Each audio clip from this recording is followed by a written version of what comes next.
Hey guys, and welcome back. And today we will be doing episode 4 of Lego Train Renovations. Now, in today's episode, if you couldn't tell already, it is going to be none other than the amazing E2 tank engine. Now, this locomotive has been updated quite a bit since you last saw him. And we all know that this is the locomotive that Thomas was based off. So yeah, but this isn't the final form of my E2 tank engine once I'm finished upgrading it. In fact, on digital computer version, it is a lot nicer. And instead of being 6 studs wide, the E2 tank engine gets bumped up to a whole nother stud wider in width. 7 studs wide, which will help make these side connecting rods.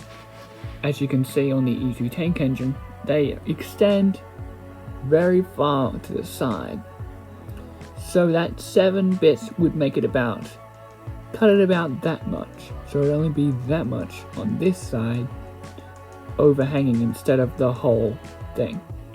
So it may not look as good, but it would definitely be an improvement to the E2 tank engine. It also has a nice light grey front, because honestly that just looks good in pretty much almost any train that I do.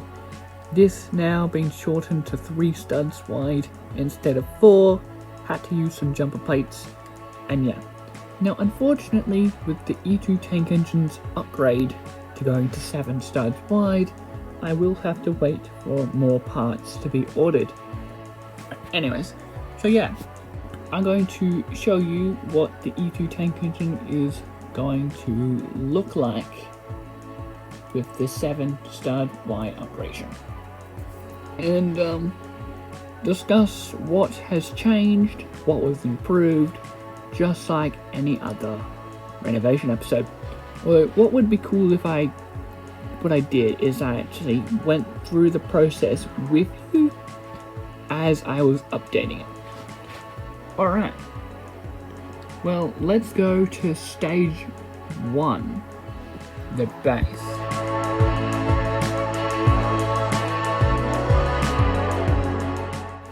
Now, here is the updated E2 tank engine being 7 studs wide. Now, if we have a look at the front here, let's get the old one. You can quite clearly tell there is a difference in terms of which one is wider in width. And I quite honestly like the 7 stud wide more than the 6 stud wide. So yeah, with the base of the E2 tank engine, however, it was made to 7 studs wide. So basically, all I had to do was add 1 plate, or 1 stud extra to the sides to get the whole base 1 whole stud wider. And then that, since it's now 7 studs wide, you no longer need jumper plates to center 3 stud wide pieces. Where currently on the 6 stud wide, I had to use jumper plates in order to center this bit. But nope, it now lines up absolutely perfectly. 3 plus 4 equals 7. So yeah, that's basically what lines up there.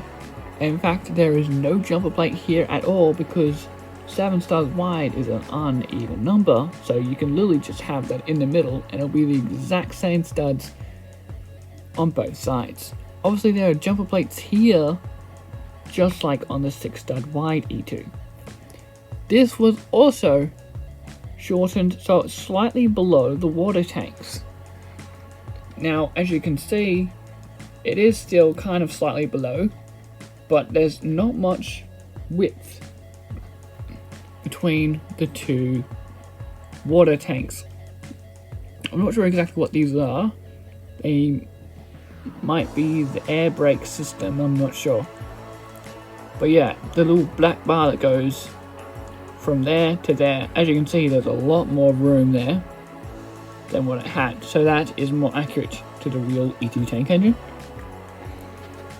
Now these wheels, you cannot actually use a flexible piece because what I found is it just does not work for me because it actually flexes, so when you're actually rotating it, the connecting rod may actually just flex and just break. So yeah, added some extra detailing on here and the entire boiler is changed. So that way we can get the side water tanks to actually go all the way in to the boiler, as you can see. It looks a lot nicer. There is a little bit of a gap there. And you can see the boiler is round at the bottom as well with a little bit of a gap. But yeah, most of it I try to cover up. But yeah, that looks quite nice. We have a new funnel as well. And the cab on the E2 tank engine here, go over to it, is actually slightly pushed inwards. And there's like a little bit of an edge, just like on the real E2 tank engine here. Now this will be 1 stud wide in width, where the ladder is right there. And this is now actually flush instead of poking out, as you can see. You have the coal bunker, not much there, probably going to add the detail that I had previously. And add the yellow striping back, because it's the exact same width on the original, which honestly the original looks a lot nicer. So I'm just going to add that back to give it a little more characteristics. Even though you could just use stickers, but I'm just not really a fan of using stickers at the moment.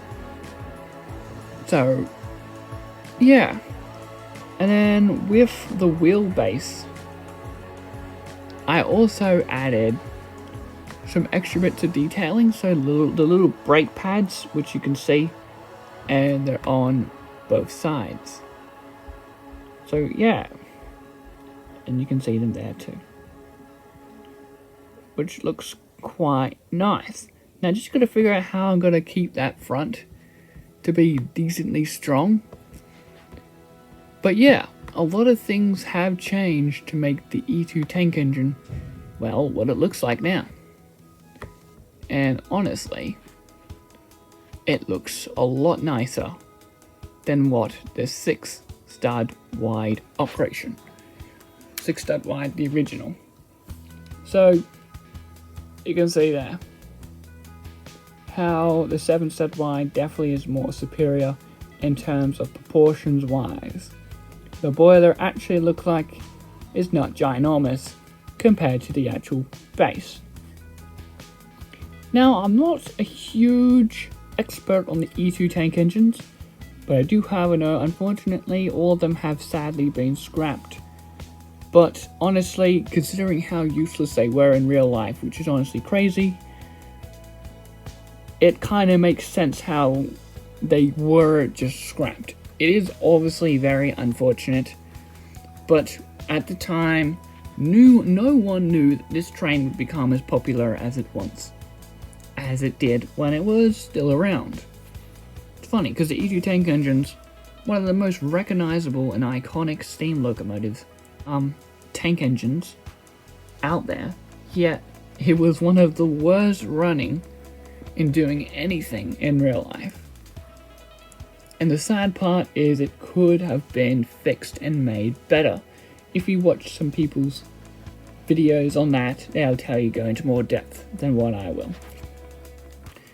But yeah, the E2 tank engine looks quite nice, and I honestly am very excited to get these parts, but it won't be for quite a long time. I'll let you know when parts ordering is going to happen again, but as of right now, it's just not going to happen, unfortunately. So yeah, I'm not going to try and do this with the parts I already have, since I was lucky enough to get the E2 tank engine up to where it was now, since that's already more upgraded than it was originally. Which is why, yeah, but I definitely do not have anywhere near enough parts to make the new 7 stud wide operation.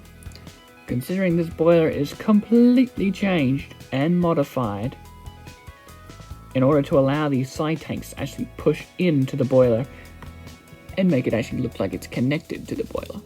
A lot nicer than what the 6-stud wide upgradation did. So yeah, that's pretty much the E2 tank engine and what is going to happen for the future of this beautiful locomotive. So hopefully you guys have all enjoyed this renovations episode.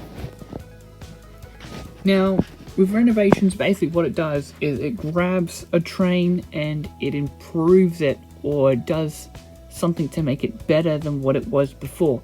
Or if it's just old and it just needs repairs or something, obviously that's something that doesn't happen with Lego. Although there are some Lego bits that do break and wear over time, but it's nowhere near old enough for that. But I just like to call it Lego Train Renovations, because I literally am changing something to look even better. And also it just has a cool tone to it. Lego Trains Renovations episode 4, the E2 tank engine. This guy has not been on my YouTube channel for a long time. And hopefully when I eventually have the time and want to actually do it, I may just do a building tutorial for this guy. The question is, do you want a building tutorial for this one or for the 7-stud wide upgradation? Me personally, I'd probably just prefer to do that one, but it just won't be a real life building, and it would just be an instruction booklet that I'll create. I'll have to make sure it's all made strong first before that happens. So yeah, thank you guys so much for watching, and I hope you guys all enjoyed episode 4 of Lego Train Renovations. Bye!